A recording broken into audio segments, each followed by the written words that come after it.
Hi, True Crew. How you doing? Welcome back to another episode. Thank you for tuning in. If you're new, thank you for tuning in. I hope that you find value in this video.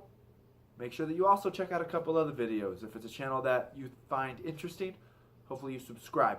Remember, it is Mind, Body, Spirit, Fitness, so there is a wide variety of videos and topics. Don't forget to follow on social media, Facebook, Twitter, Google+. The podcast is out there. Check out the website, get your free download, Setting Goals, Fitness, and Nutrition. And let's get into it. So, how to prevent or at least reduce the amount of conflicts and fights that will happen within any relationship, right? When you decide to dedicate yourself to someone getting married, or if it's just you're going for that long-term relationship, the one thing that we want to try and prevent is conflict. And if we can't prevent it, we want to minimize it, right? And I think if you follow this one simple step, this is going to help you greatly in doing just that. So if you're around someone every day, you're living with them, you're sleeping with them, you're waking up next to them, you're cooking with them, you're eating with them, you're cleaning with them, you're doing all these things, right? Eventually you're going to understand, or you're going to see patterns within their own behavior that you will see leads and will escalate to a fight. Right? Now, once again, this also means that you yourself have to be observant of things, right? Don't just be stuck in your own world all the time. If you're someone that is just always me, that right there is going to ensure that you're going to have a lot more difficulties in a relationship than you should be, because it's not all about you in a relationship, right? But you'll be able to understand these patterns, right? You'll understand a pattern of how a person starts behaving right before the conflict. You need to understand these things, right? And if you can start to understand these things, you will be able to prevent them, or at least eliminate the extremes within these things, right? And there's one way to do it, right? You need to study your partner. You need to be able to understand in some way, shape, or form how they work. They're a complicated human being. You're not going to be able to understand all that. But you can see it slowly start to escalate. And if you're a wife, this is where you look at your husband and be like, hey, you need a guy's night out. Go have some fun with the guys. Call them over, barbecue. I'll go hang out with the ladies, right? If you're a guy, you're seeing your woman become frustrated. You need to make sure and do the same. You need a ladies' night out. You need to go hang out with your mother, your sister, whoever, and have some time to yourself, right? Get them out of that so-called hostile environment.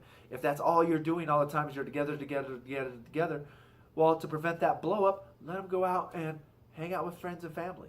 Go to a birthday party, something along those lines. Have a party, right? And if you do this, that is that form of stress release, right? I'm now watching a book, reading a book.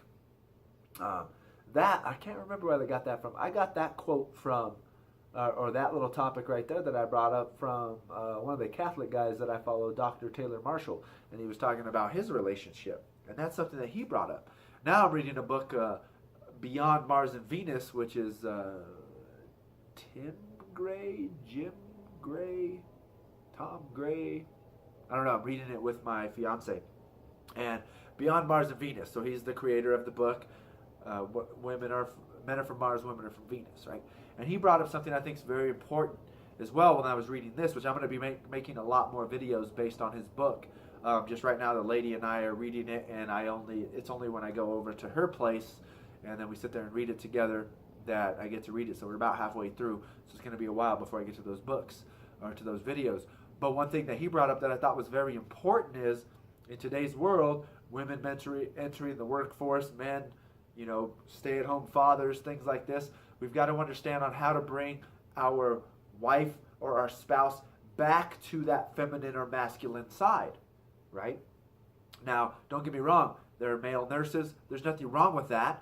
But if you look at it based on historical evidence or past evidence, that would be more of a feminine job, right? A stay-at-home father, that's more of a feminine job. So in reality, when the woman comes home, she's out doing that stressful work of a lawyer, a doctor, whatever. That would be more of that masculine job, right? Now, don't be offended when I say that, but just looking back historically, that's what it is. That's that more masculine job. So when the woman comes home, the man should be able to listen to her and help her feel more feminine to counteract that masculine state she's been in all day, right? Which makes sense. For that man who's been in that his more feminine side all day, where there's nothing wrong with, when he comes home, the woman needs to help him become more masculine. Excuse me. I got the hiccups or something. Needs to help him re-enter back into his masculine side, right? So there's simple things that you can do, right? Same thing for us men, right? They say men need to listen more and not try to solve problems, right? So when your wife gets home, listen to her for 5-10 minutes, right? Then the woman, you now need to let the man do something, not nag him, but figure out something that he can do to make him feel accomplished and more masculine, right? And you need to counteract each other and do those same things. And if you do that, that's going to help balance that person out, right? Even when men are too masculine, there can be problems. They need a little bit of that feminine side. Just like when a woman becomes overly feminine, she still needs a little bit of that masculine side. That's the basis of the book. And then he talks about other things which I'll bring up as well. But that's the same thing. When you're having tension in your relationship, as much as you love being together, you need to go be separate. Right? That's just the way it is. Blow off some steam, go be separate. If you're going with the girls, what's that going to do? Bring you more on your feminine side. If you're going with the guys, what is that going to do? Bring you more on your masculine side, right? So it's that same concept that he's talking about in Beyond Mars and Venus, right? Makes perfect sense. So once again, just things to think about. And if you can truly start to implement these within your relationship, you're going to have, you might not be able to eliminate all the fighting, but you're going to be able to reduce it, which is what it's all about, right? We all have our own emotional roller coasters that we're on, but this is going to help you overcome some of those within your relationship. So, oh man, I'm all off this. I just swallowed some of my spit. Woo! I'm not even going to be able to talk for the end of this video. So once again, thank you for tuning in. I hope this helps. Don't forget to follow on social media, Facebook, Twitter, Google+. The podcast is out there. Subscribe to this channel.